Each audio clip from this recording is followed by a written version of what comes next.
আসলে YouTube algorithm কি করে কাজ করে, তোমার শর্টগুলো ভাইরাল যায় আবার স্ট্রেট একটা লাইন ধরে নেয় যেখানে ভিউজ আসে না, আর ইম্পর্টেন্ট মেট্রিক্স কী আছে এতে, চলো আজকে সিরে আমরা জানবো। তো তোমার চ্যানেলে শর্ট ভিডিও লং ভিডিও একসঙ্গে কি আপলোড করা ঠিক হবে? আর বড় বড় ক্রিয়েটারগুলো যেগুলো ভিডিও আপলোড করে তাদের মিলিয়ন্স অফ ভিউজ যায় এবং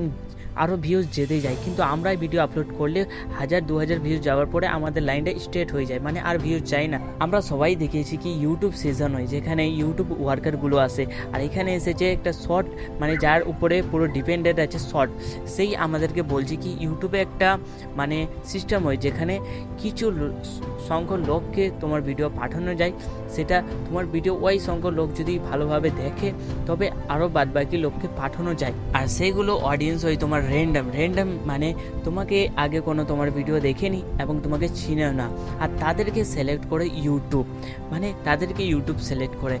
র্যান্ডম অডিয়েন্সের যদি এঙ্গেজমেন্টটা পুর হয় তবে তোমার যে গ্রাফটা একটু উপরে গিয়ে আবার মানে স্ট্রেটে হয়ে যাবে, মানে আর ভিউজ আসবে না যতই তুমি করো, আর যদি 2-4টা ভিউজ আসে সেটাও আদার ক্যাটাগরির। ফার্স্ট তোমাকে যেটা লক্ষ্য করতে হবে, তোমার টার্গেট থাকবে অডিয়েন্স কি ক্যাটাগরির কি রিলেটেড ভিডিও তোমার কাছে চাইছে, গুড এঙ্গেজমেন্ট তোমার লাগবে, তারপরে তোমার শর্টগুলো অন্য অডিয়েন্সের কাছে যাবে, তোমার লং ভিডিওগুলো অন্য অডিয়েন্সের কাছে যাবে। তোমাকে দেখতে হবে তোমার ইম্পর্টেন্ট ম্যাট্রিক্স কী আছে, তোমার ভিউজার কতটা সুইপ আপ করছে এবং ভিউজেট করছে তোমার ভিডিওকে, সেটাই যদি তুমি বুঝে যাও তবে তোমার শর্টে